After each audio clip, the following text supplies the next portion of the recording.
Yo, it's your main man, MC Airhead. I'm back with a video.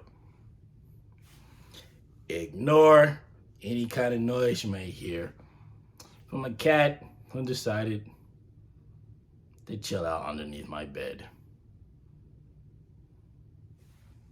If I'm unlucky enough, he falls asleep, and then I have to pry him from out under there. So,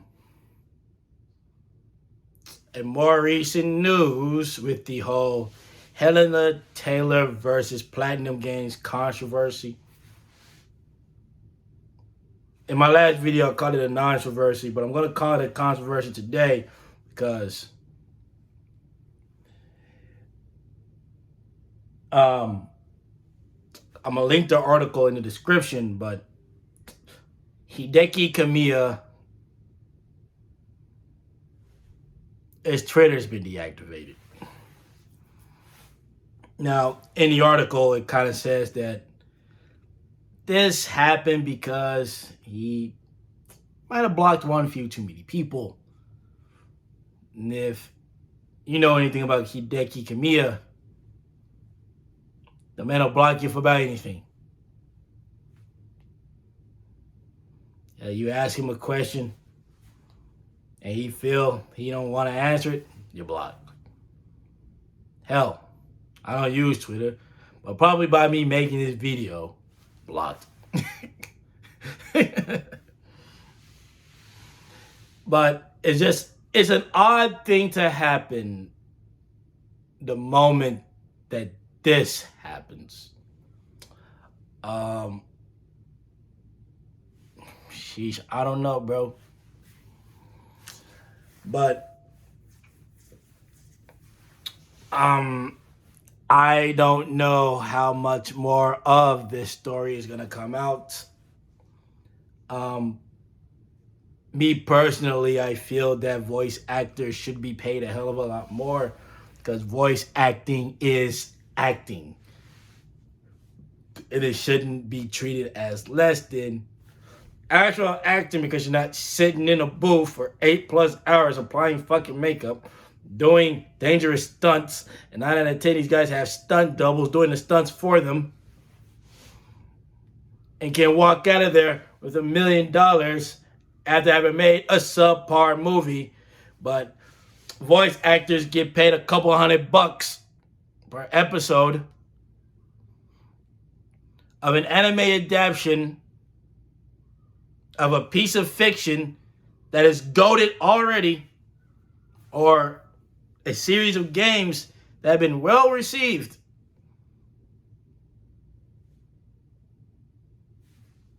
Yes, it's unfortunate that voice actors get such paltry payment. At the same time, voice acting isn't a career. I mean, it's a career, but this is not something you want to be doing full time. As I mentioned in the other video, you have voice actors that are involved and engaged in other activities. Johnny Young Bosch does music, and he's a film director. Stephanie Shea is a director. Vic Mignogna was singing jingles. Need I say less? But I don't know. Everything I said in the video, the last video I made, I completely stand by it. But it's not gonna change because a woman started breaking down in the video, and it's kind of fucked up. But I want to talk about some other things. So yeah, Hideki Kamiya, his Twitter's been deactivated. He did not run. He did not deactivate it himself. It's restricted. He kind of caught a ban. That was it. I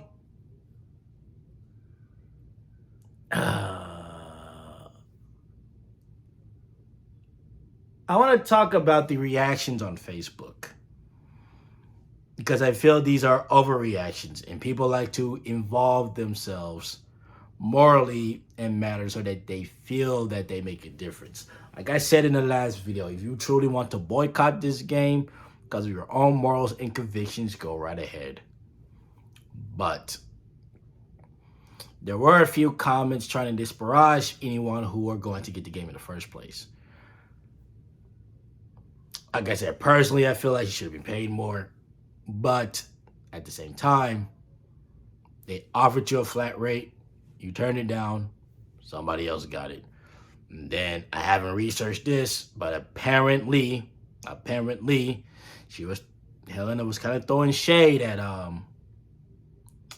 Jennifer Hale. She was kind of throwing shade. It's a bad look. So that's strike 2. 3, Jennifer Hale is a way more prolific voice actor than she is. And she has also crusaded for better payment for voice actors. So there's obviously more to that story, but I'm not going to dig into it. Virtue signaling is something I've always despised. It's like the thing with the pandemic. I hated how everyone wanted to play superhero, moral police. They try to parade themselves as absolute good, absolute justice. And their justice every bit as imperfect as everyone else. And this is what we're seeing on social media. Bayonetta was a game people waited 5 years for, not 8, 5. When the development started, that's how long you were waiting for. I don't give a fuck. They waited for this game for 5 years. And the game is about to be here. The game may be tainted because of the controversy, but who knows? A lot of people bring up some points that people are like, I don't play the video game. Like, it pretty much like, I don't play games for the voice actors. I play the game for its story, I play the game for its characters, and I play them for gameplay. And that's an interesting take because most people are not concerned with the voice actors. Maybe you're like a Sonic fan and you play a bunch of Sonic because Sonic changes VA every freaking 10 games or whatever. And so you're always kind of wondering who's going to be next VA for Sonic? Who's going to be next VA for Sonic? You know, for a while there, Roger Craig Smith, he wasn't going to be the voice actor for Sonic, but he came back in colors. So he came back in colors like, okay, cool, we got Roger Craig Smith back. As far as I'm concerned, it's probably like the only other voice I can see for Sonic. You know, you've seen the movies, and the movies are good, but Ben Schwartz, I don't know how he would be as a voice actor for Sonic in a main game. Especially one like Frontiers, it's supposed to be like more somber and all that. But yeah, I play a game for its mechanics and its story. I don't particularly care about the characters. A lot of people don't really care that Helena Taylor got or didn't turn down the role, because a lot of these guys, Bayonetta is going to appeal to anime fans, and anime fans typically are going to play these games in the native language. Not me. If there's a dub, best believe I'm playing that game in English. Hey, I played through 7 Yakuza games in Japanese. When them suckers started getting dubs, I started playing them in English. Might feel a little backwards because I got used to the Japanese voice actors. And it does feel a bit more natural. It's a Japanese cell game. But I ain't reading subtitles. I'm playing that shit in English. So a lot of people don't really think this is a big deal.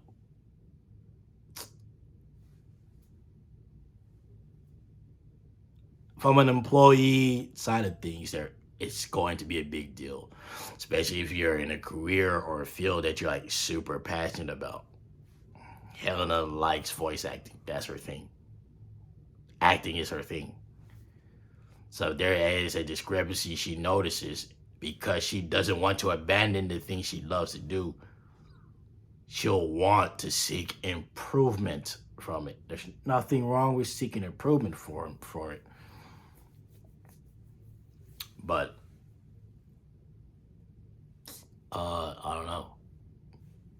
But does she expect to get paid like $15K or a voice actor? I mean, I'm sorry for it to sound like this, but you're a voice actor.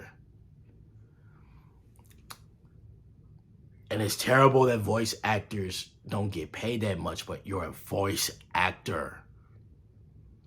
You understood the risk that comes with being a voice actor. You understand that a lot of voice actors aren't unionized. You understand that they don't get paid that much. You understand that this isn't a job that you should be doing full time. You understand that if you're going to spend a significant amount of time voice acting, then you have to constantly be seeking jigs. Because you're not unionized and you're not paid hourly. I don't know how much, I don't know how they get paid. I don't know the nitty gritty. I guess they get paid a few hundred every, or I guess it's like a few, however much every few hundred words or whatever. But you're a voice actor. I have to keep reiterating, you're a voice actor. Japanese voice actors aren't paid like that either. And they're paid based off tenure and popularity.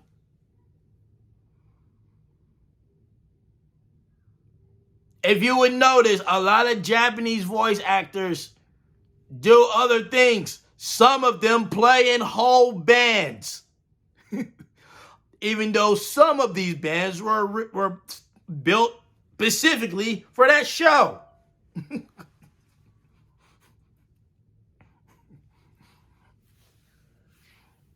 Hell, TM Revolution has wrote ending themes to Gundam Seed while voice acting a character in it. But he doesn't really count because he's kind of like a prolific musician. He's a musician first. Him being a voice actor is kind of like extra money. He makes millions off the music alone.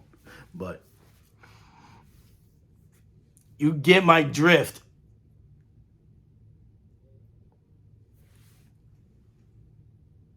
You're a voice actor.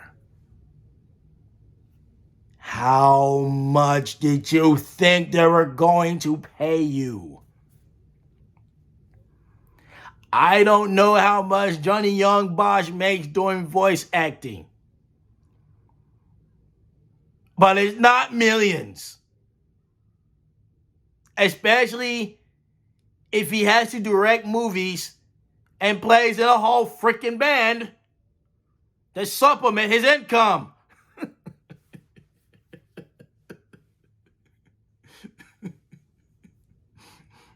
He's the voice actor of Broly and has probably only voiced several grunts.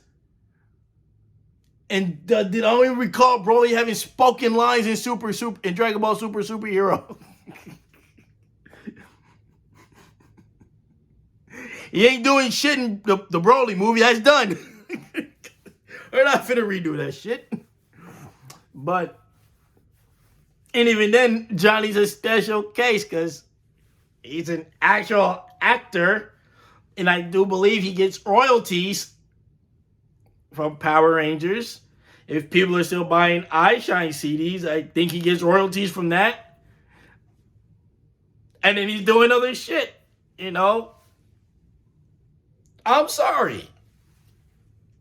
You negotiated your wage, you didn't like it, so you went on to do something else. Yes, voice actors should be paid, but I can't feel too bad when you negotiated a wage and you turned it down. It's not like you already did the work and Mr. Kamiya screwed you over by giving you $3 damn. He offered you $4,000, you turned it down, you went on Twitter, started telling people to boycott the game. Like I said, I fully agree, but a choice was made. You have to live with that choice. And if it's true that you're slandering another voice actress, it doesn't work in your favor. And you got the shills. Some of you people are so anti-corporation that you're going to side with anyone with a bone to pick with it.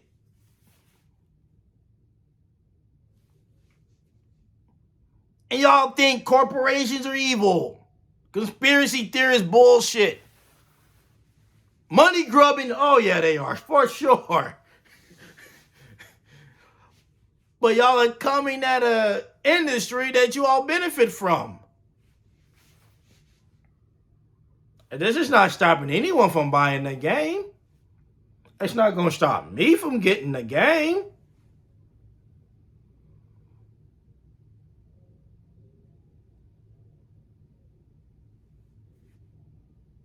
What are you fighting for? Yeah, workers' rights is important. I know. I used to protest on that shit. I did. I understand, but free will was acted upon. All you have to do is take your business elsewhere. If a motherfucker don't see your worth, then fuck that nigga and go work for someone else who do. And if you get big enough, fund your own shit, make your own money, and these motherfuckers are going to have to depend on you.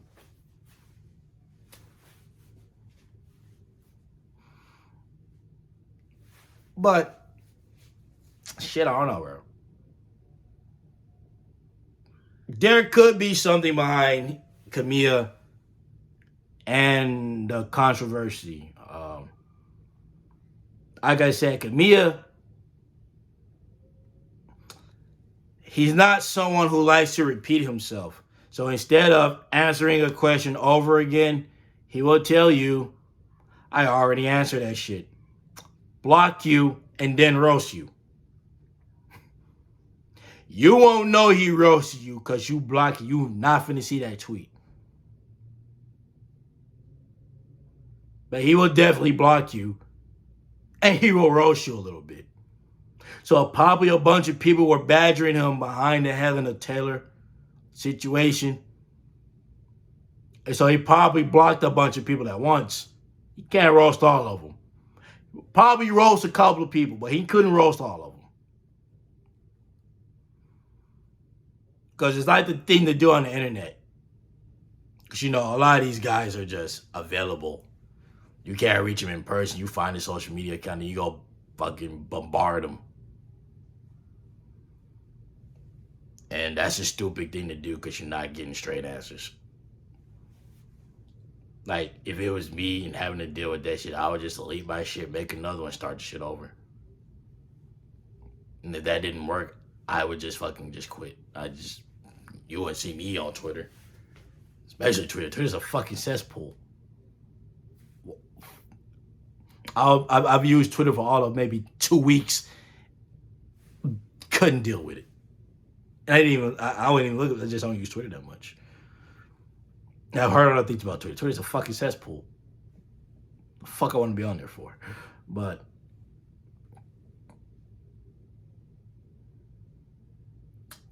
I don't know. But in other shit, that new comeback trailer for Sonic Frontiers looks fucking awesome. It's awesome. The way it was explained, it was dope. And I do have criticism, and I worry. I'm still going to get the game day one, 100%. But I've seen it a lot in turn-based RPGs where you would have to break down an enemy shield before you can really do damage to them. And this is just in games like Octopath Traveler. Bravely kind of has the same thing. I can't think of another RPG, but you know, certain RPGs have that same mechanic. The whole break shield, cause damage for a shield comes back up, repeat the process.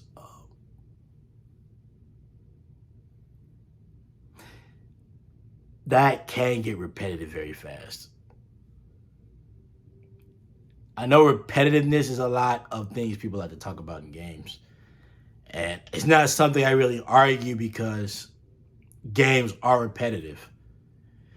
So long as the combat is enjoyable enough that I seek it out, then we are good. The thing with Tales games is that Tales has such thrilling combat that even if it gets repetitive because I'm using the same setup, I'm going to actively seek out combat because the combat mechanics are good. Shin Megami Tensei. I like the unique RPG turn-based mechanics in that game. I'm going to seek out battle most of the time. Because if you're unfortunate enough in that game, it'll fuck you. Fast, not slow, without lube. And your DS would be flying across the damn room. There are some raging through some moments in those games. But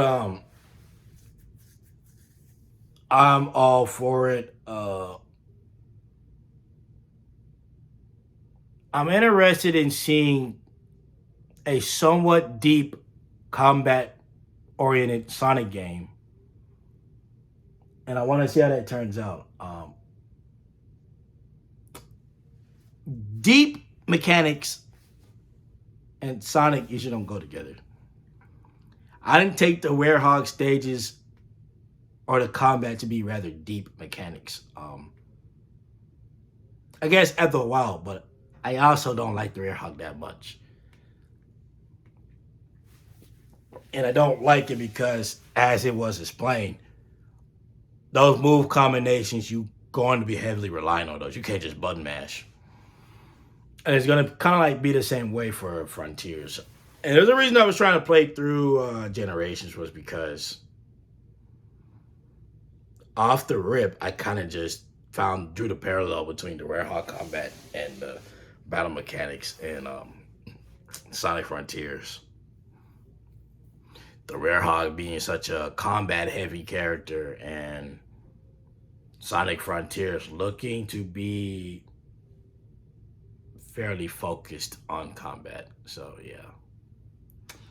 But aside from that, that's it for me. Subscribe, hit the like. Maybe get your boy to 50 subscribers by the end of the year, and I'll probably shoot for 1,000 next year. Let's do it. I gotta start that up. We gotta do something. I'll catch you all.